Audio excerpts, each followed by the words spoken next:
Hey, everyone. Hi. Hello. Welcome to another episode of Alice. Hey now. Greg, what are you doing here? Hey, what do you mean? Allison, Where'd you come from, Greg? I came from the world of Childish, and I just want to make sure that your listeners know that you're just as wonderful on the other podcast you do. What if they don't have kids? Don't need them. You don't need them. A lot of our listeners actually tell us they don't have kids. We talk about sex. We talk about all sorts of dirty stuff, but also parenting stuff. Yeah, so. Check out Childish. New episodes every Wednesday, wherever you listen to podcasts. Allison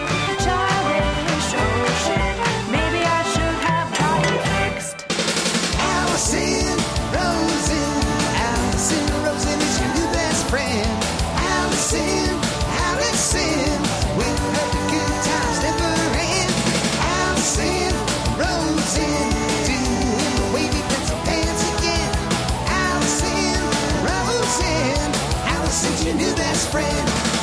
Hey, everyone. Hi. Hello. Welcome to another episode of Allison Rosen is your new best friend. I am very, very, very excited about today's guest, and I don't want to keep her waiting long. Not my usual yammering on and on and on while I pretend the guest's in traffic, even though really they're there. So I just quickly want to check in with producer Tony Thaxton, the bad boy of podcasting, to find out how he's doing. Tony, hello. You just got back from a night away from playing a show. How are you doing? Yeah, I'm good. Feeling a little worn out, but in a good way. Yeah, we just went out of town to Palm Springs for a night and then came back and played a show last night, and that was super fun. Nice. I saw that some listeners were at the show. Yeah, some listeners were there, came and said hello. Our friend Renee Culvert was there, so I got to see her for a little bit. Yeah, it was a really fun night. And you played drums in two bands back to back. And you had been hiking in advance of that to try to build, in advance of your tour that you're doing. But how was your stamina? It was fine for this show. It's more the Motion City stuff that I'm concerned about, because that's a lot more high energy, just go, go, go, go. Whereas the Don't Stop stuff has some energy there, but it's, very silly and still a little more laid back. And the Townland set that I played, it literally, and I don't mean this as an insult, it's just a fact, their stuff is very mellow, and I literally did not even sweat when I was playing with them, which is, it might be the first show I've ever played where I didn't have a drop of sweat.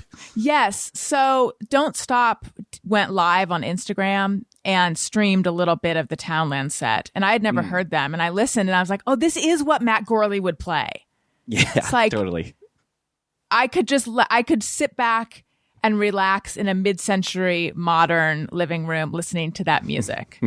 They're very good. And then also Don't Stop, I saw a little bit of that, and I saw you were not wearing a mask, but were the guys were they singing and performing in masks? Yeah, Paul and Mike kept their masks on. Townland did not. The Townland took them off. I don't know. I was like, I keep my mask on always, but playing a show, playing drums, that's hard, yeah. I feel like, yeah. So, Tony, I took the kids to the zoo yesterday, and I don't know if you know this about the LA Zoo, and I'm not exaggerating. It is roughly 45 degrees hotter there than anywhere else in LA. And it was like a pretty temperate day yesterday, but for some reason it is just brutal at the zoo, and it's mostly uphill, and there's no shade.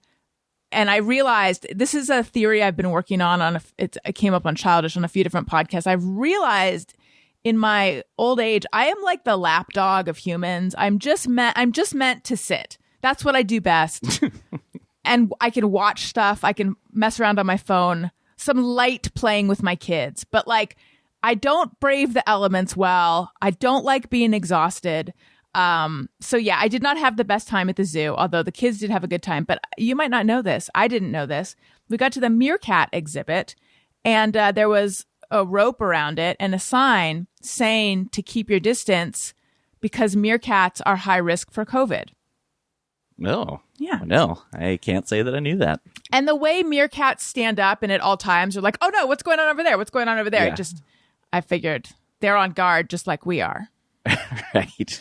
Interesting. I didn't know any animals could be at that. Yeah, I did. I think maybe I had read that there was concern earlier in the pandemic about that, but then I did a little Google, and a lot of animals are at risk, and there's even an animal vaccine.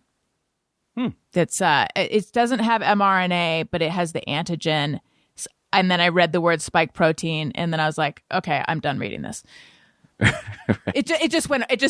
was like, this is going to require more concentration than I have right now in the middle of doing two things. I will go back and read it though. But anyway, speaking of things that require that is a terrible segue.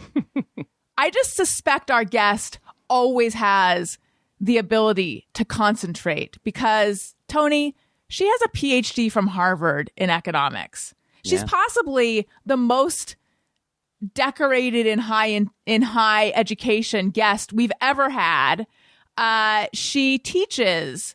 She's a professor at Brown University. She's put out 3 books, all of which have helped me immensely as a mom: Expecting Better, Cribsheet, and now her new one, The Family Firm, which I'm holding up to the camera, youtube.com/Allison Rosen.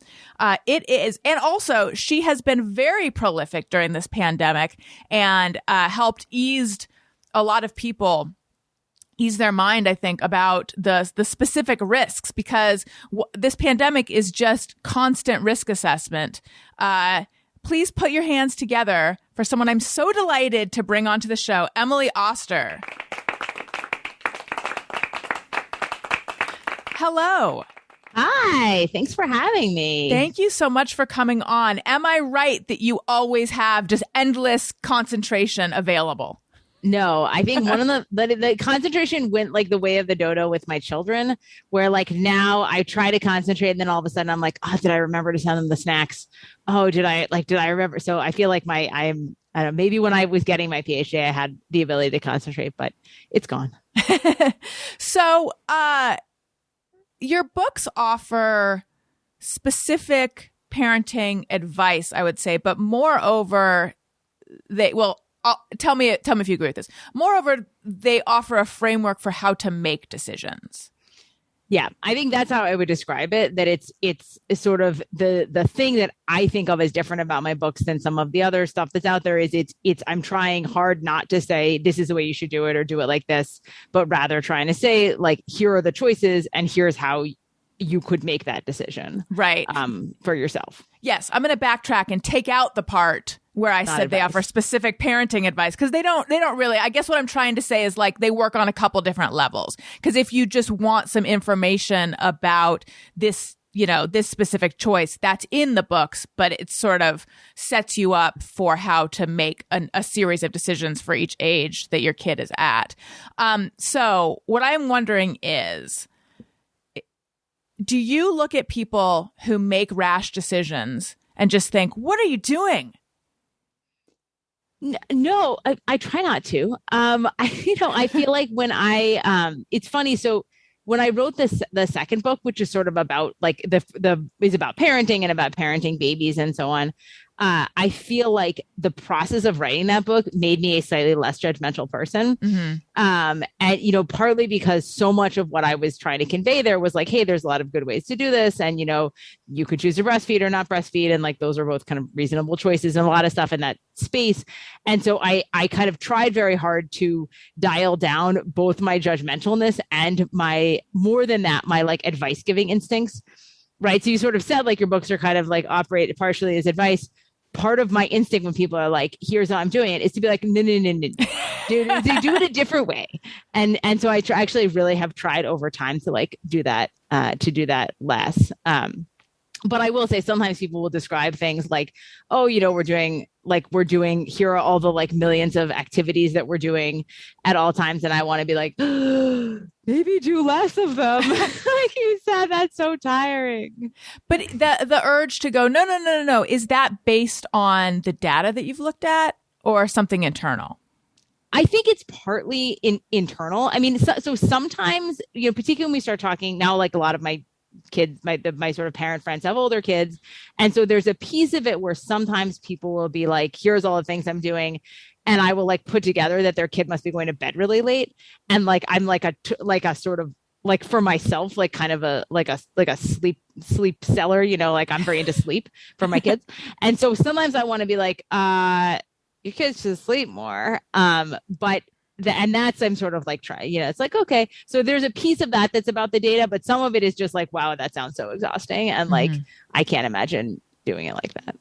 When it came to, and I'm honing in on the decision making, not only because it's a big part of your books, but also because I myself struggle with decisions, as my listeners well know. It's weird with big things. That's not hard for me, but it's like the little sort of seemingly inconsequential stuff that I overthink a lot. Give me an example. I've gotten better, but I once spent so long in a store trying to choose a notebook, trying to choose which color, because I truly have gotten, like, these things don't flummox me anymore.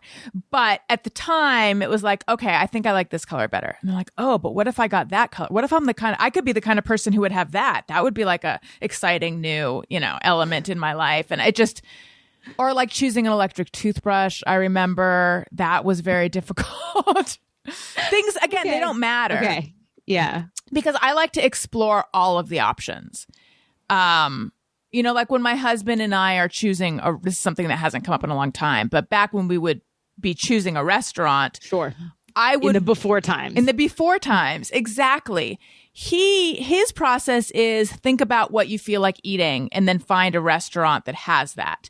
And my process is I want to look at all the available restaurants and think about the atmosphere and look at the menus and then choose. And to him, it's just going to take, he's like, I don't want to spend that much time thinking about it. I'm like, I enjoy thinking about it like that. So anyway, what has been your relationship to decision making? So I think, I think I'm a pretty good decision maker. I mean, partly like I think that one of the things we've tried to do really like a lot in our family is sort of separate like important decisions from not important decisions in terms of like how much energy we give them. And I think my husband actually probably gives more attention to what I think are less important decisions, or he like wants everything to be like sort of optimized in various ways, where I think for small things, I'm sort of like, I'll just like do whatever. And then we sort of try to put more attention on the decisions that are more, that are bigger. Mm-hmm. But I think I probably err towards, like oddly sort of spending not enough time sometimes on decisions. And then later being like, oh, I probably should have done that differently. Like what? I think so. I guess maybe the way I would say it is like I want to move on. Like I don't. So for like small decisions, that's fine. For a decision I remember when I was trying to decide whether I should write a second book, which is of course like a huge decision, which was going to shape and ended up actually shaping my more or less my entire career and like the following now 5 years like indefinitely.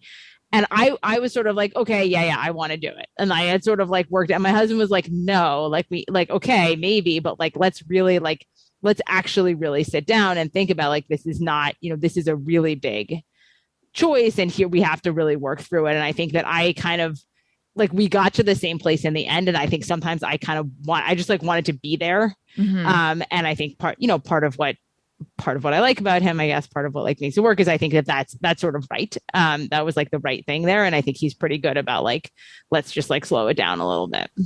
So what I'm hearing is you and my husband would be able to choose a restaurant together really fast. Yes. That's what I think. Your husband and I would be like already eating, and you and my husband would be like perusing like, different food options. Exactly. What was the sausage roll disaster of 2020? Okay, so in my defense, I just want to emphasize that this was the day of the election. Okay, so it was like a very high stress day. And I had decided to make a recipe for sausage rolls, which was like, it involved like some puff pastry and they wrapped around so it was like a kind of elaborate thing. And I'm like a good cook, but like this was a lot. And I was also trying at the same time to do like a pretty high stakes work meeting while I was cooking this. And so I like cooked them. And then one of the things that happened was like, because I was like trying to be like on the Zoom and like take them out of the oven at the same time, I spilled a bunch of like sausage oil on the floor, but that was actually not the disaster. That was just like a thing that happened. But then nobody liked them. They were like they were not good. They were okay, but they were sort of like kind of the texture was wrong. It was just like something that was not good about them. And I got like having put all this time in and then being so stressed, I was like really upset that nobody liked them. And then this is the part this is the bad thing, is that then I like when people were like, we just don't like them.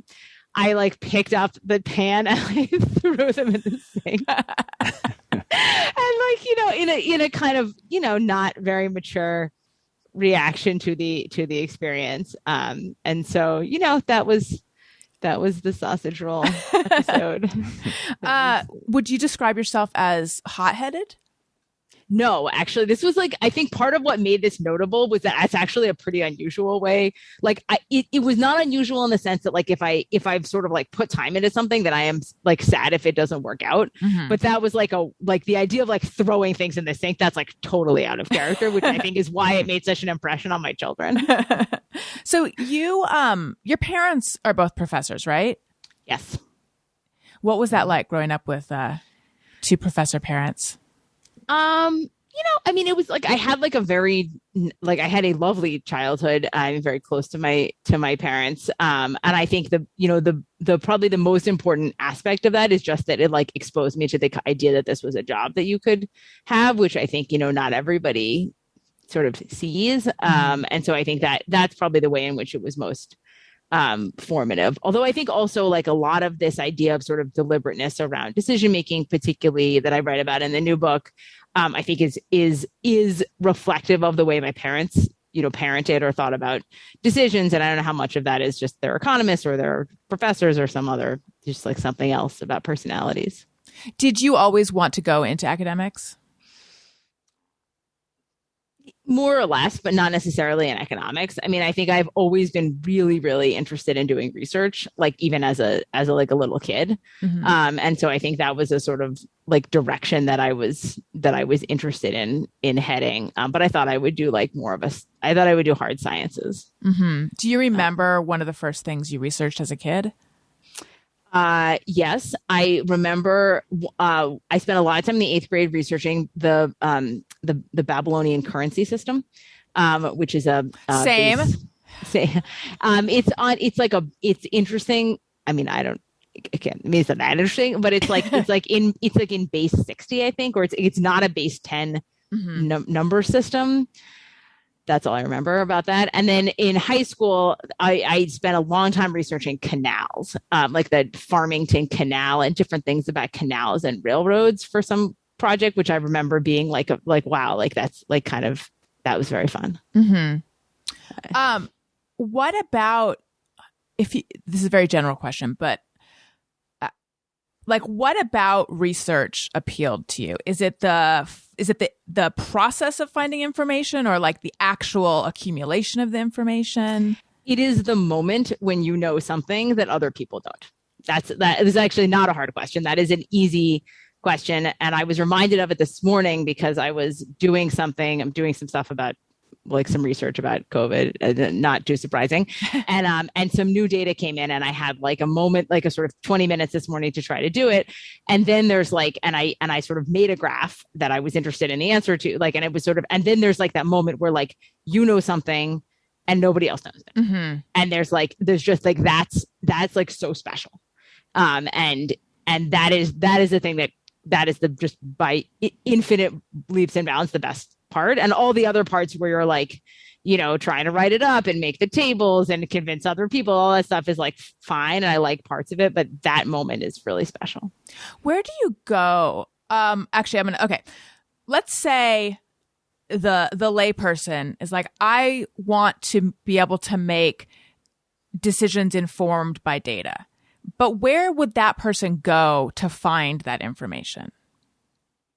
Kind of depends what kind of decisions you want to make. Let's say it's COVID. Well, COVID, just to link it to something we're all dealing with, I have not necessarily felt like I want to go to the data, but I've felt like I don't know what sources to trust. Like I wish I could just go to like Dr. Fauci's blog or so. I don't even know if he has one. Maybe he does. So. He should have a Substack newsletter. Yes, that would be like amazing. You got to get Dr. Fauci on Substack. Yes, or Patreon even. Patreon for anywhere.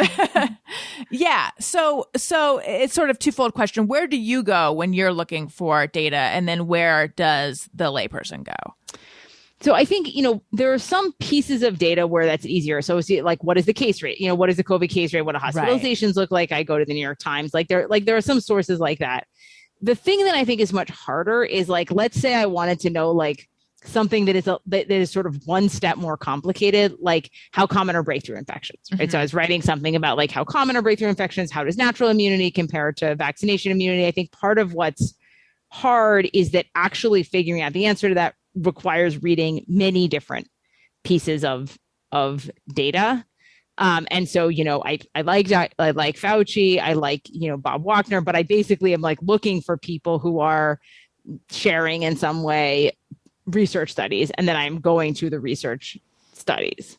And so that's a little bit harder that's a harder thing to convey to a layperson, partly because sometimes when you go to those research studies, you're like, oh my gosh, this research study is so bad. And sometimes it's like, okay, this is better. So, I think there are a few people, like there's a guy named Bob Wagner at UCSF who is like a very useful person to follow. So I think some of this is about sort of curating, mm-hmm. like who you are listening to in the world. Yeah. So what ultimately drew you to economics? I think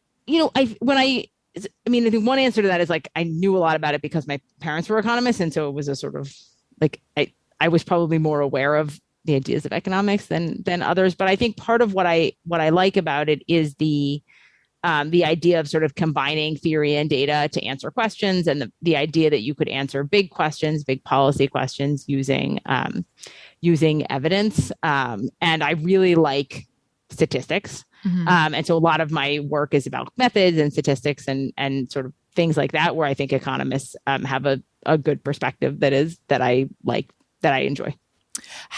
You're a professor of economics, right? True. So how much does what you're teaching in your classes relate to what you're publishing about? So it depends what you mean by what I'm publishing about. Sorry, your books and your Substack, what you're writing about. What I'm writing about. So I think the ways in which they're sort of synergistic, in the sense that most of what I teach is about, and sort of what I do in my real job is about, sort of how to think about evidence and how to think about what we learn from data. So I teach classes that are pretty much like, read a bunch of papers and think about what's good data, what's not good data, how do we think about policy from this? And that is a big piece of what I write about in my Substack and in my books. And so I think that's the sense in which it's similar. Then there's a sort of separate piece, which is like, what do I do my academic work on? And that also has some overlap there, but probably less so, just because it is sort of more in the weeds of, like, trying to develop new methods or trying to sort of say new things with data, which is and for a more specialized audience. Mm-hmm. I have a dumb feeling question, but and I was an English major, and economics has always been something that I'm like, I don't mess with that. But I think of economics as like financial systems. But right. What I'm getting is that it has so much to do with data sets and statistics, and like, is that sometimes divorced from financial systems in economics? Yes. So the sort of traditional kind of like lay view of economics, which is it's like the Fed, that is a part of economics, which like a sort of subfield that we call macroeconomics. Actually, most economists at this point, like the vast majority of the field, is working in a space that's closer to where I am. So like microeconomics, applied microeconomics, where we're looking at data, using it to answer questions, which are mostly about policy and, analyzing things like Medicare, food stamps, or, sort of thinking, using the tools of statistics and economics to answer those questions, but not thinking about the Fed. Right. I don't really know anything about the Fed, honestly. Well, I could, after the show, I'll fill you in. I'll explain. Fill me in. Something about Jerome Powell. I heard about that guy. I don't know. Yeah. Inflation targeting. Important. Did you always want children? Yes. Did you always want children? Yes, I did. I was actually just thinking about this recently. My parents felt that like having kids was, one of the most important things that one can do. They didn't understand people who chose not to have children. I do, but they didn't understand people who chose not to have children. They felt like those people were really missing out on one of the great experiences that you can have. And so I think I just soaked that up like a sponge and just, I never thought, do I really agree with this? I just was raised to know that, of course, I'm going to have children. And I was thinking about that the other day because I was thinking that's one of those things that is like something that was sort of implanted in me from my parents. I didn't decide it on my own. That being said, I am really glad that I have kids. It was the right decision for me. And I did IVF. And so it was a whole undertaking. You really thought it was not an accident? Not at all.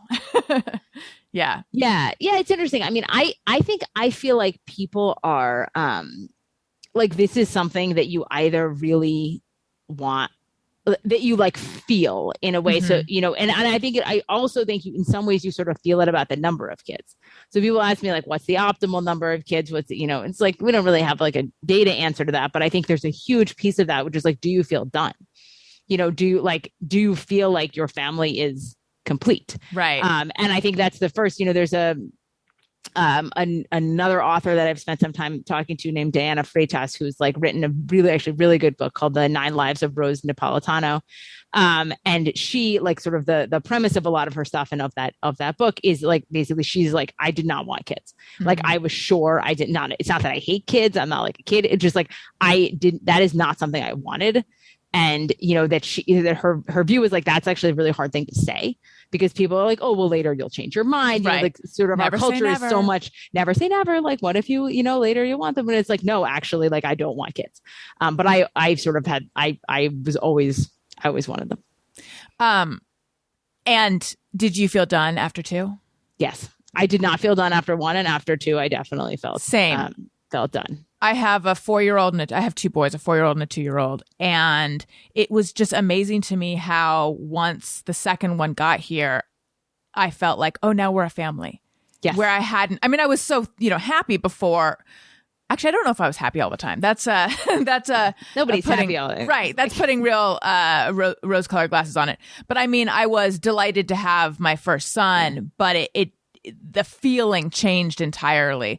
And then for a second, I think when I realized I don't think I could have a third, even if I wanted, because it had become really hard to get embryos and we used all of our embryos. And so it would have been like probably not possible to have a third. For a second, I was like, oh, maybe I really do want one. But I think I really am happy to have, I think 2 is the right number for me. My therapist said something, which is people pretty much recreate their family, the family they grew up in. And that is kind of the case for me because I have a younger sister. What about you? How many siblings do you have? There are 3 of us. Oh, okay. And so it's interesting because I am the oldest and then there's 2 boys. And so one of them has 4 kids. They were going for 3, but they got twins they got twins on number 4, number 3 and 4. And then the other brother has 2, but I think he would like to recreate that. Like, I think he wants 3. Yeah. They would like to sort of recreate the thing that we had. But I think for us, but my husband has 2. So my husband has 1 sister. So I think there's a little bit of, but I don't know. Yeah. I had exactly like when our son was born, it was like, okay, like now we're a family. My kids are 4 years apart. So there was like, we had like a long time with the big one. And then. And how did you decide on that number? So we thought, I think that we had somehow decided 2 was like too few. I don't know why I don't remember what the source of that was, but I remember always thinking that. And then we were thinking like we had sort of initially had some idea that we would try to have them 3 years apart. And then that 3 years was kind of right in the middle of like a really like sort of chaotic time professionally where we were like thinking of moving and it did like a lot of stuff was going on. It was just like, you know what, this is like not a good environment in which this is not a good time for us to also be like having a baby. And so then we I don't know, in the end, like a year later, it was sort of better. And they're almost exactly like 2 weeks apart. Their birthdays are like 2 weeks apart. So we like almost hit it right on the nose. I was at the same conference. I found out I was pregnant with both kids. Oh, wow. Yeah. Mine are 3 weeks apart. Yeah. years and 3 weeks. So I had it in, my sister and I are 4 years apart. I had it in my head that 2 years was the perfect number, the ideal space. And, you know, you can find people giving you all sorts of advice about this, but it was like, I remember a nurse that I liked at the fertility clinic who's like, just make sure to do it by this point. Cause if you don't do it by this age, then you're not going to want to, which at the time I was like, okay, but I don't think that's true. In fact, I could actually see a case where the first one is out of diapers and you kind of miss some of the baby stuff. And I don't know, you could go either way, but anyway, yeah, I just was like, okay, I guess 2 years is the perfect number. And then also for fertility reasons, it made, you know, I was asking my doctor at the time, like, well, when should we try again? And she's like, well, ideally, you know, this time. And I was like, that sounds way too soon. And so there were other variables, but I have to say, super grateful to have two healthy kids. I do think 2 years is a great age difference, but people said to me like, oh, they'll be best friends. And they certainly are not best friends right now. Like they certainly are not as close as I think they will become close. But right now there's more conflict than I think there would be if I had like a 4-year-old and a newborn. Yeah. I mean, I feel like that stuff is very hard to predict and is also like very dependent on the kid and exactly the age. And like, you know, so my kids, you know, took a long time to get to play with each other because they're 4 years apart. And so it was like a long, you know, like a 6-year-old, 2-year-old and that, but now they play together all the time. Actually, now they're like I think partly the pandemic was kind of good for that because it was like they were alone. And so they were only with each other. So it's sort of, but the dynamic, you know, 10-year-old is pretty different from a 6-year-old. And so their dynamic is kind of evolving, but I don't know. Right. And then like, how are you going to be as an adult? You know, I'm pretty close to both my brothers, including the one who like I hated as a kid. So, which one is that the middle youngest one? No, the youngest one. We actually pulled up my mother for some reason saved all of our New Year's resolutions from children. So the other day we were like all together and we were like reading them, and the youngest brother and I, every year our resolutions are be nicer to the other one, like every single year. And it's like, you know, they're like, and sometimes I'm like, be nicer to John, even though that's stupid. Why did you dislike him? Do you remember? I don't actually have any particular memory of why this was actually very similar. Like, I really like him now. He's like a wonderful person. I love his wife. I love his kids. Like, I don't know. I have no idea, you know, what, we're like 5 years apart. Maybe there was just some, you know, maybe I'm so bossy. Like probably I was like just so bossy. Are you bossy in your marriage?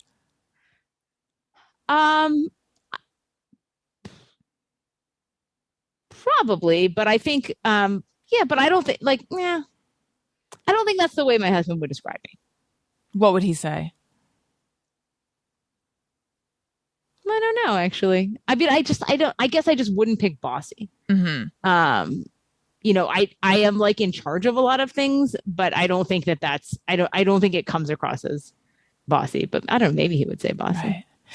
One of the things that I love about the family firm, and I haven't filled out the worksheet yet. You've done the worksheets yet? No. Okay. And also I love that you mentioned that in 3rd grade, your teacher was like, she just loves workbooks. I love them. Love the workbook.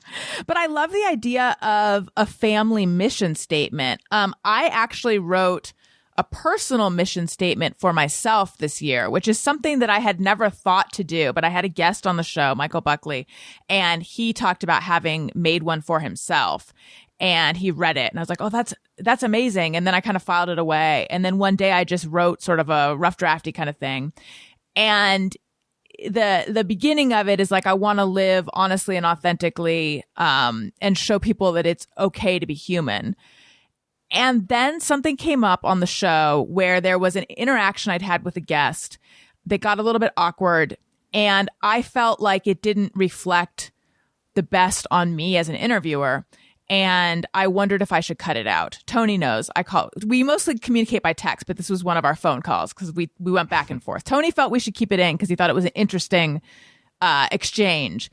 And I just kept going back and forth because I'm like, I could just take it out. And then as far as the listeners know, it was like a super polished interview. Mm-hmm. But then I looked at my little mission statement and I'm like, if I'm really trying to show people that it's okay to make mistakes and to be human, then I leave it in. And I did leave it in. And the mission statement helped me. But I hadn't thought about making one for a family. Can you sort of explain that process? Yeah, so I think there's sort of some pieces of that. One is like the sort of mission statement, and then one is like a sort of subversion of that, which is like, what are your kind of main priorities or your main values? And I'd sort of put that all in the same bucket. And I think I think for me, the reason those things are important is because they surface possible disagreements, which is sort of a funny way to say it. So when I've talked to people about this, occasionally somebody will be like, well, sure, writing down a family mission statement, you writing down your priorities is great if you agree on them, but like, I'm not going to agree with my partner on these things. And I think like that's actually precisely why you need this, that basically if we are not aligned on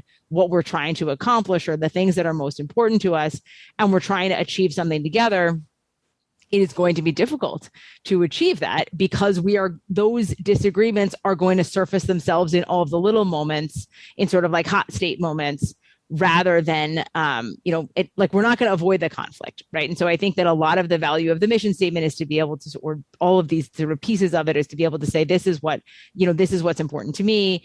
And this is, and are we aligned on those things? And that's part of why I sort of suggest that some of these things you'd like do separately, right? Like write these down without the kind of burden of having to agree while you write them down first, and then try to kind of come together and so we're all at least. And I also think there's some value in some ways to sort of like what you were saying, like to say we've written something down, now we can return to it. And we say like, hey, are the choices we're making like aligned with this thing we said was important to us? I didn't write it down yet, but I was thinking, and one of my priorities is definitely sleep. That's just the most important. It's just so important. I wish it wasn't. But you get up at 5 a.m., right? That's true. Is that? But I go to bed at 10. How do you do this? How do I go to bed at 10 or how do I get up at 5? Both. I mean, I don't, I really like the mornings. And we just like, I don't know. We just have a thing where we go to we just go to bed at 10. I don't know. And then I really, I kind of find that like getting up at 5, like kind of like that's kind of enough sleep for me to like, basically be okay. Like, right. And like the normal level of adult tiredness, I think. And I just really, there's like so much value to me in having that time in the morning that it's like, okay, that's like kind of my time space to use in whatever way I like want to use it. Have you always been a morning person? Yes. Even as a much younger person, like people will be like, we're going to go out at night. I'd be like, it's like, guys, it's like 11:15. I don't think we're going to, let's just go to bed. What were you like in college? Undergrad. Yeah, like me, like pretty much like this. I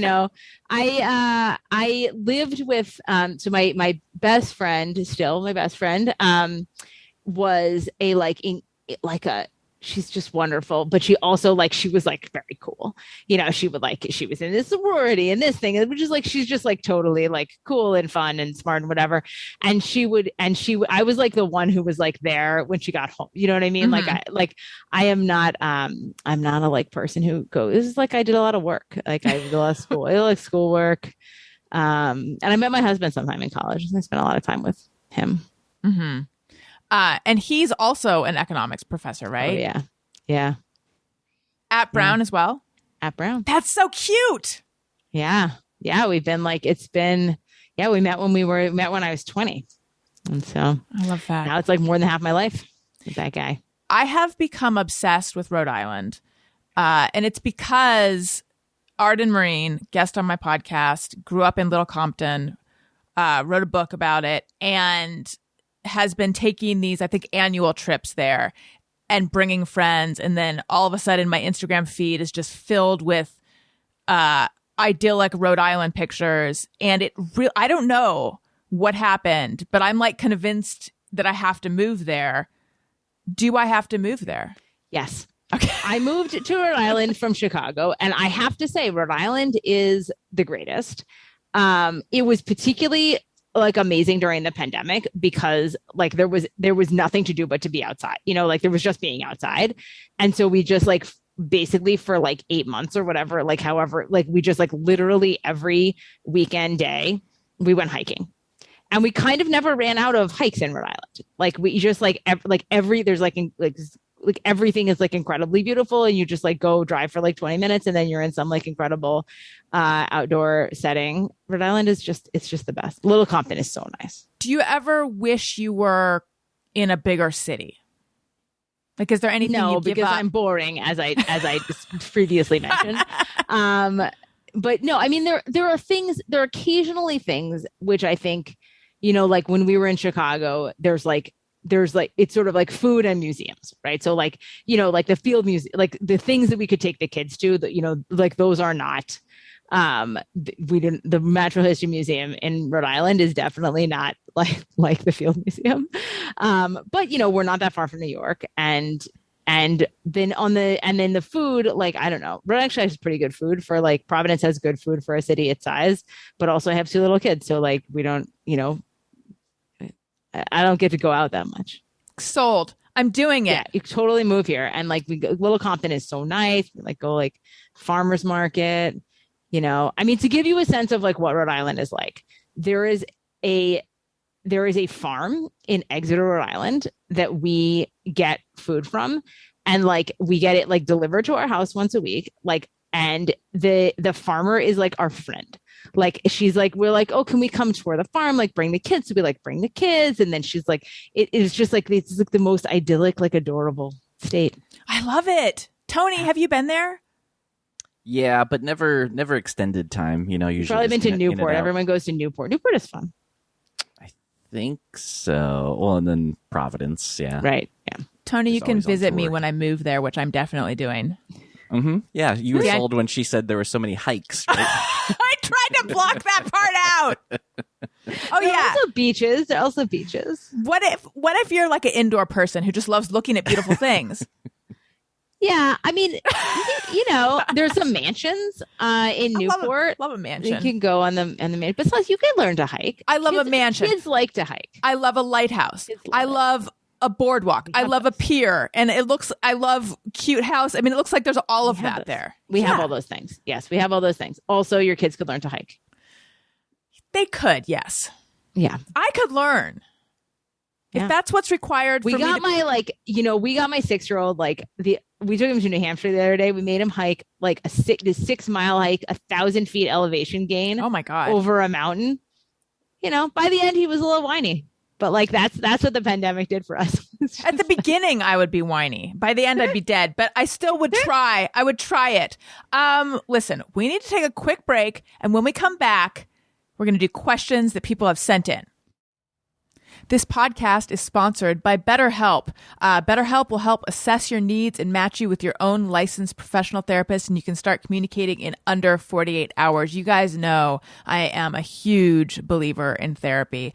I have a couple friends right now who are doing BetterHelp because during this past year and a half, a lot of people have felt like they would benefit from therapy. I know I certainly have. And trying to find a therapist has been difficult for people because they have these huge wait lists, and that's where BetterHelp comes in. You can start rapidly. They will get you to a therapist that is a good match for you. If the first person you're matched with, if you feel like, I don't know if this is the right person, you can change as many times as you want without an extra charge, which is great. So you don't have to feel like you're committing to something that is potentially overwhelming. That's how I know that when I started therapy, I was worried. What if I don't like my therapist? What if I'm committed? What if I don't know? I just think it's normal to have all these thoughts when you're starting something new like therapy. But believe me, I've been in therapy for a long time and I'm perfect. So you too can be perfect. I'm joking. It's not like that, but it'll definitely help you work through all sorts of things in your life. Again, I cannot recommend it highly enough. BetterHelp wants you to start living a happier life today, and it's more affordable than traditional offline therapy, and financial aid is available. Visit betterhelp.com/bestfriend. That's better HELP, and join the over 2 million people who have taken charge of their mental health with the help of an experienced professional. In fact, so many people have been using BetterHelp that they are recruiting additional therapists in all 50 states. Special offer for Alice and Rosen listeners. Get 10% off your first month at betterhelp.com/bestfriend. Again, that's betterhelp.com/bestfriend. I also want to tell you guys about Purple. Doesn't it seem like the world's against us from getting a good night's sleep this time of year? I know. I've got a couple things getting in the way of my good night's sleep. I've got a 4-year-old who crawls into our bed. Although at first I was resisting it, but now I'm just like, fine, the more the merrier. Don't take that the wrong way, listeners. And then also I've got a husband who snores and a dog that snores. There's a lot of things trying to prevent me from getting a good night's sleep. However, Purple Mattress is here to solve all your bed problems. When you have a Purple mattress, you can sleep cool and comfortable no matter what the world throws at you. That's because only Purple mattresses have the grid. The grid is a unique ventilated design that allows air to flow through to help you sleep cool, even when it feels like 1,000 degrees out. And the grid is amazingly supportive for your back and legs while cushioning your shoulders, neck, and hips no matter how you sleep. I have a little sample of the grid, which my kids like to play with, and so it's not in the studio right now, but normally I would hold it up so you could see it. It's you can't stop touching it. It's just super, it's squishy in the perfect way, and you can see how it's ventilated so you sleep cool. Try your Purple mattress risk-free with free shippings and returns. Financing is available too. Purple is comfort reinvented. Right now, you'll get 10% off any order of $200 or more. Go to purple.com/bestfriend10 and use promo code bestfriend10. That's purple.com/bestfriend10, promo code bestfriend10 for 10% off any order of $200 or more. Purple.com/bestfriend10, promo code bestfriend10, terms apply. Okay, we're back. So I am on Patreon. Patreon.com/Alice and Rosen. All sorts of fun stuff. Weekly bonus episodes of The Friend Zone. Zoom parties. A level where you can text me and I'll text you back. Access to the Thursday show videos. This particular video will be on YouTube, youtube.com/Alice and Rosen. But people can submit questions for my guest, and we have some questions.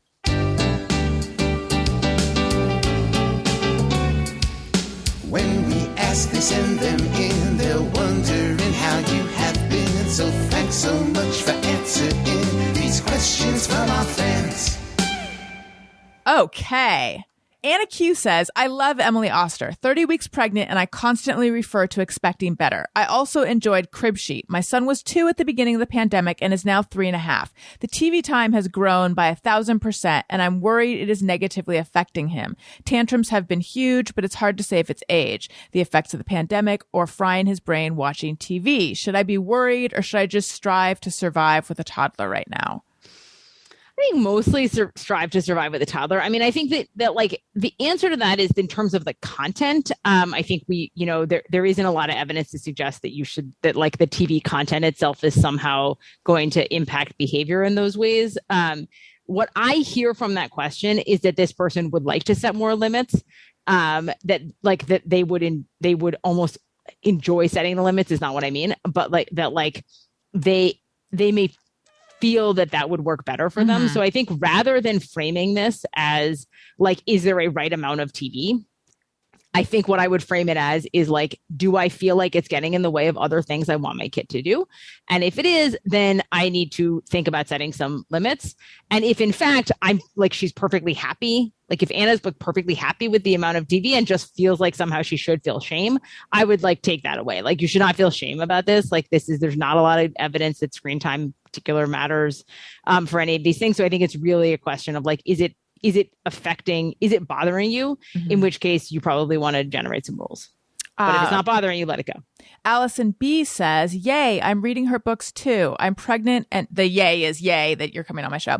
I'm pregnant and due February 1st, and my brother's wedding is mid-April out of state. What would her risk assessment be for flying/traveling from California to Arizona with an 8 to 10 week old, risk with COVID and also other risks involved? Okay, so first of all, let's not it is not worthwhile to discuss the COVID risks in April of 2022. Now, I have no idea. And so I would put that aside. Okay. In terms of other risks, I think in general, that's kind of the edge of when you would want to start traveling, only because when very small infants are exposed to or get any kind of illness, the medical response is more extreme just because we worry more about them getting sick. And so, so I think,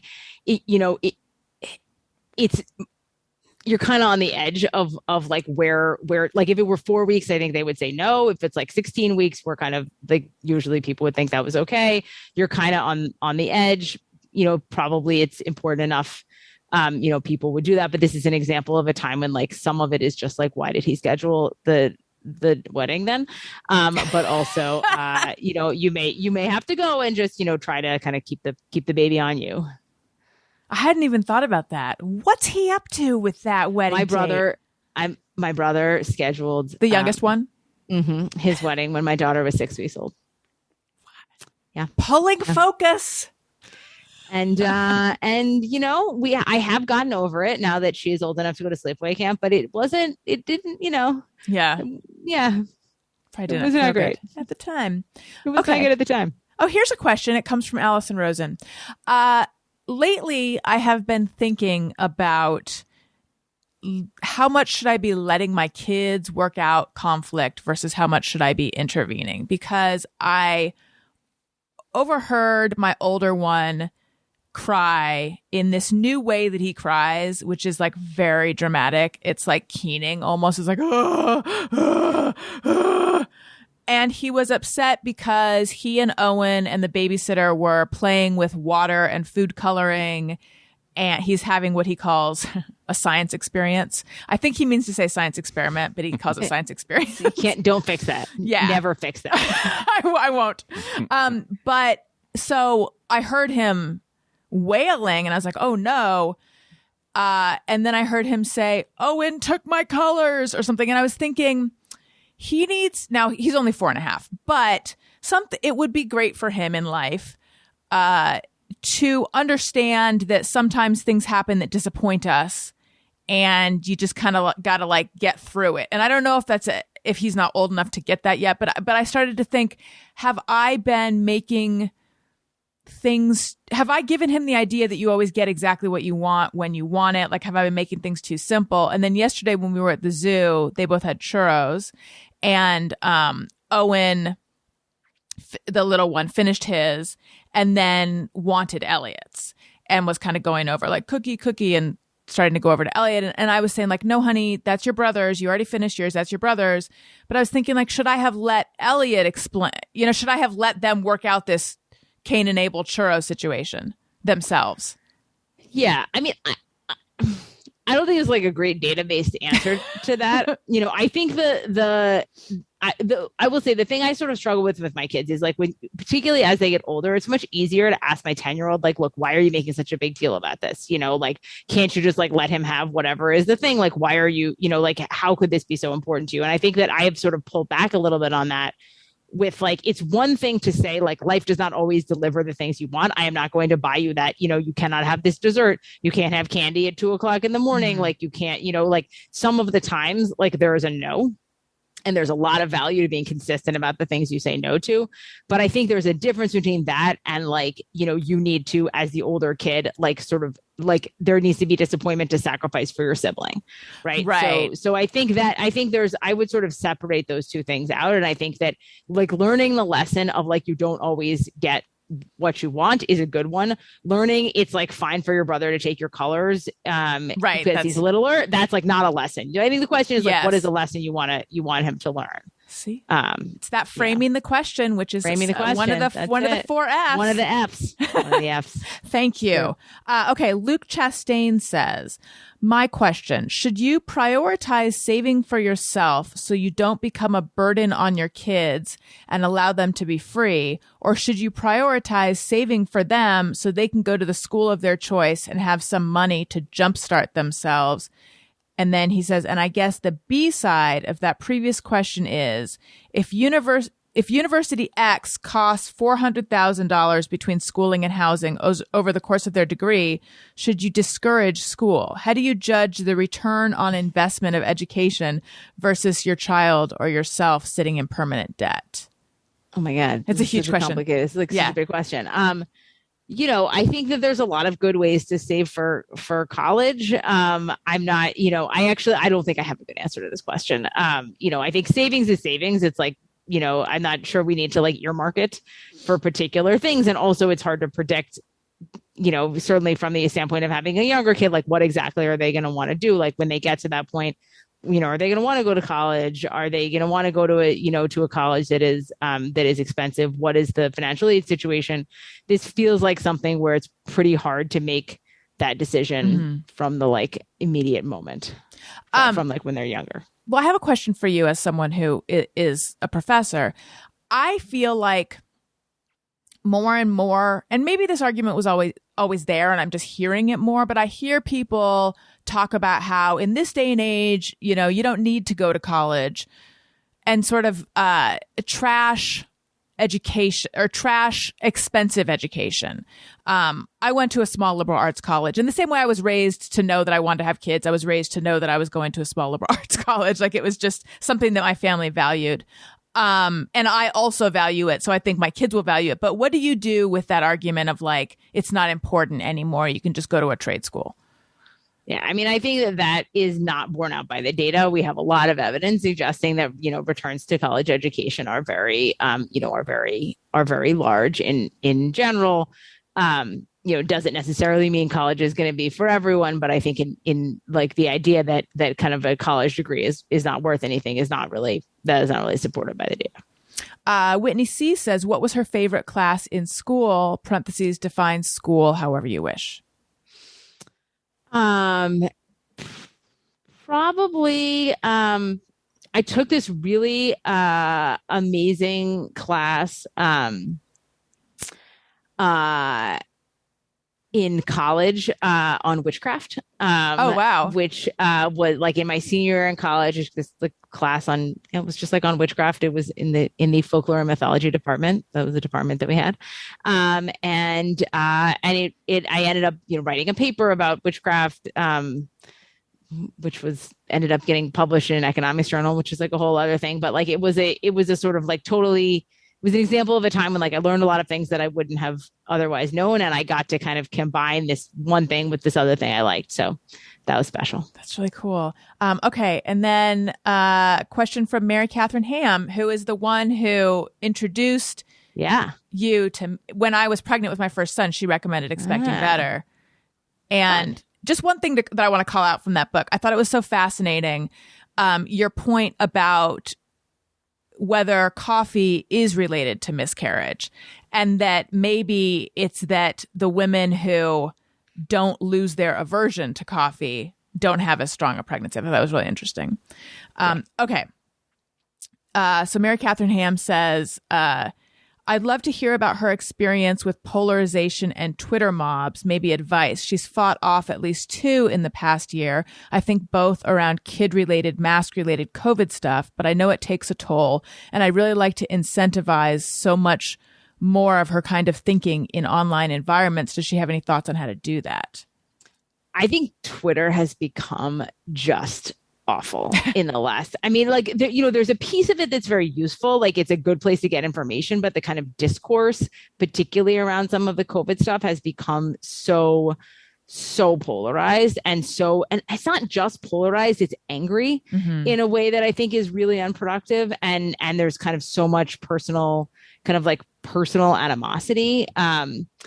And, I've struggled a little bit with sort of how to fix that. And also even the question of like how much to engage, right? So I have like other ways to engage that are, longer, whereas it's easier to explain what you think. And I think that is, I definitely have these moments where it's like, I gotta stop this. Like it's too, it's sort of too much. And I worry it's not productive, right? So there's a place for like legitimate sort of discussion and disagreement about some of these kind of facts. I think that's very, very reasonable. The sort of, you are trying to like, kill other people. Part of this is like not helpful. Right. And I'm not sure where the path forward is. It's certainly gotten worse in the last 18 months. COVID-19 question. I know a ton of vaccinated people who have gotten COVID. Sure. And I have heard, my mother-in-law's friend works in an ICU, and she said we need to change our thinking about this. It's not that it's not about avoiding COVID anymore. Like eventually everyone's going to have it. Yep. It's just about being vaccinated so you don't get super sick. That being said, I myself really don't want to get it. I really don't want to. It seems miserable. The vaccinated people I know who have gotten it, some of them have just lost their sense of smell. And then some have been like, it's the sickest I've ever been in my life. What is your thinking about that? About like, do you feel calm about being vaccinated, but also getting it? Yeah. I mean, I'm not calm is not the way I would put it, but I think the reality, like I tend to like try to live in like where I think the reality is that, people are going to get COVID, like mild, maybe even like, the same way, like you're going to get for some people, it's going to be like a flu. You're going to feel sick. I think for most people they're not. This is the reality, because, and it's a reality because of the way that vaccines work. It's not like, so just like when you're vaccinated, initially you have antibodies, like you get antibodies. And then if you're sort of immediately exposed to the infection and you have all these circulating antibodies, it kind of fights it off. But your antibodies wane over time, over like a period of 6 months or whatever. But that doesn't mean your immunity wanes. It's just that then your body has these like memory cells that remember how to make the antibodies. So if you're exposed again, it's got to like ramp up those memory cells to make the antibodies. That's the reason you don't get very sick, but there is some chance of getting, somewhat sick. So it's sort of like working exactly like we think that it is going to, it is going to work. But that's just like the reality of where we are. And so I think we have made this so salient, and it is scary. I'm like, but it also like, I think we have to at some point realize that there are other costs as well. And that like when you get COVID, then at least for some period of time, you'll be like more protected against it. Right. Mary Katharine also says, I'm always curious about exactly how big a threat SIDS is when there aren't other risk factors involved. And I've never really nailed it down. Those risks are small without other risk factors. They're really, really small, really small, like 0.06 in 1,000, 0.03 in 1,000, something like looks very small. Okay. Let's take another super quick break and then come back with just me or everyone. I want to tell you guys about Rothy's. It's 2021 and nobody has time for uncomfortable shoes. That's where Rothy's comes in. Rothy's surveyed thousands of customers and the number one word used to describe their shoes is comfy. Rothy's are amazing. They're made out of recycled water bottles. And when I heard that, I thought, well, I don't want crunchy shoes, but they are super soft and yet sturdy and also stylish, and they're machine washable. You can wear them. I hope you're sitting down because this is a big, bold claim, and it's true. You can wear them straight out of the box without getting blisters.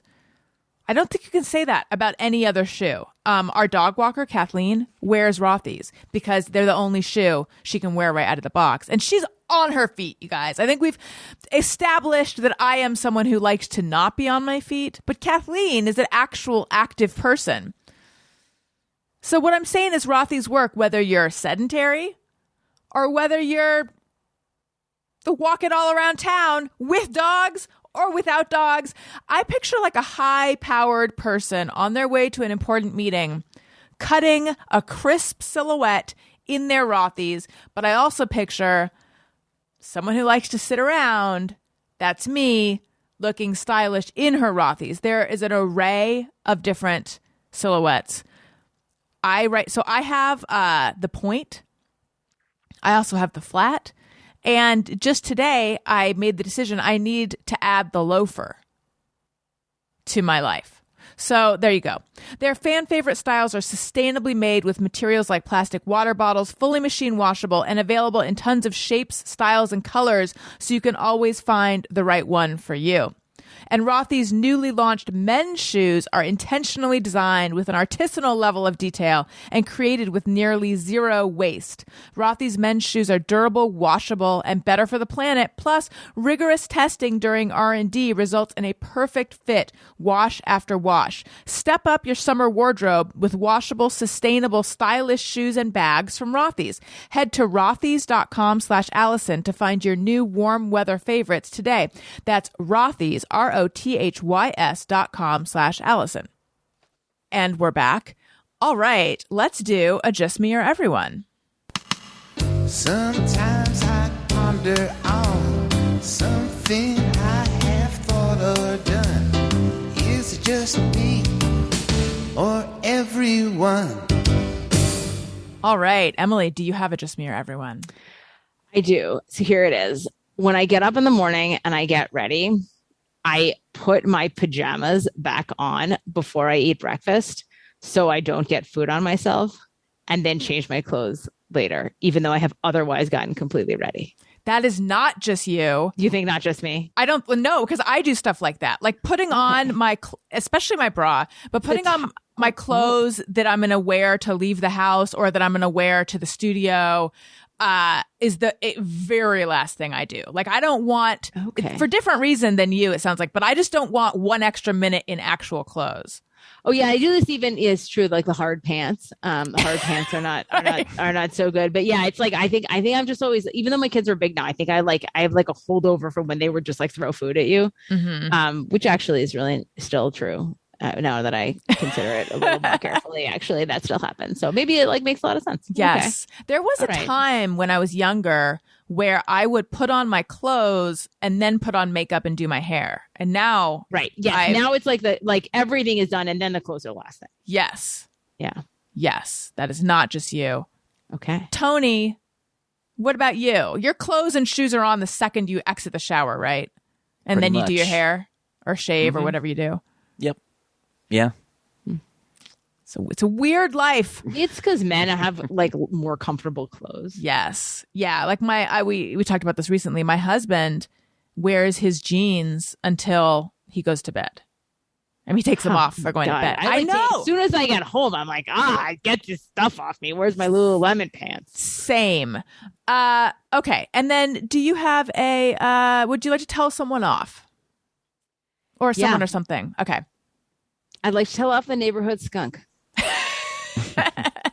When I run in the morning, he's always around. And I am constantly afraid that I will surprise him and I will get sprayed. And like for reasons I can't articulate, one of my big life fears is being sprayed by a skunk, because I feel like somehow I'll never get away from it. And so like I saw him this morning and he was like, there he was like in the gutter, he was watching me.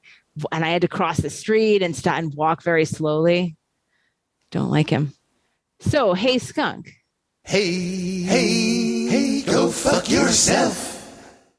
Have you ever been near someone or something that got sprayed? Because I remember our family dog, Woofy, got sprayed when I was a kid. And the up-close smell of that is very different than, it's almost like a violently acrid. Yeah, my some skunks died in my friend's house. Oh no! And they had to move out for like a month. Like they died under the house or something, yeah, or they died under the house. This is in Rhode Island. Yeah. So I mean, yes, that's true. But I don't think it's not really hiking and skunks. I don't know. I don't know. Now it's like I've saved the best for last. Professor Oster. Also, Emily, thank you so much for coming on the show. This was so nice to talk to you. I really I really am I'm such a fan. So this has been such a treat to have you on the show. Everyone go out and get The Family Firm. But is there anything you would like to tell people to look for, to subscribe to et cetera? Plug anything. I would say subscribe to my Substack, Parent Data. Excellent. Thank you so much. If you guys like what you're hearing, please make sure you are subscribed to my podcast, subscribed or following or whatever the terminology is in your app of choice. Leave us a nice comment on Apple Podcasts. It helps out the show. And follow me on social media at Allison Rosen on Twitter and Instagram. Again, I'm on Patreon. I'm also on Cameo. And I have a book out called Tropical Attire and Courage and Other Phrases That Scare Me. Tony, what about you? Just the usual Twitter and Instagram at Tony Thaxton. And my podcast, Bizarre Albums, every Tuesday. All right. Thank you so much. Emily, thank you again. Listeners, Thank you for listening. I love you. You matter. Goodbye. Hey, do you know about the Allison Rosen show? We had a good time, but now we gotta go.